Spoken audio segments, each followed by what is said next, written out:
Well, today we're doing plug wires on our SS truck. And I know plug wires are a thing of the past, but down in there, way down in there, there's the plug wires. And of course, the manufacturer uses these nice clips to hold the wires in, keep them groomed out nice, that are damn near impossible to get off. So once I'm done cutting my hands all up, we'll change the wires. Of course, this is what I'm talking about. This one's easy. It's that one back there that was a nightmare, and then this one here. Luckily, we have the lift, so we're gonna go ahead and pop some new plugs in at the same time. Oh, hello. Get her done. Hello there. This side isn't gonna be too bad. I like.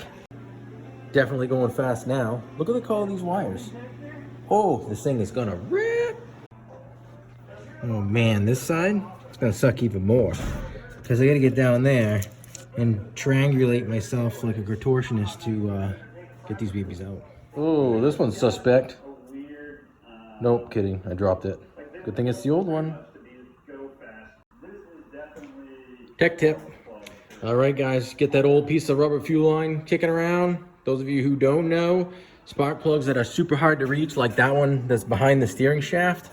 Boom, slide yourself a piece of fuel line, put it in there. Now you have the flexibility to stab that in the hole and it'll keep turning and be flexible. Works way better than a swivel just to get the plug started. Oh yeah, look at that. New distributor cap, rotor, blue wires. This thing is gonna rip now, bad boys. One thing left to do.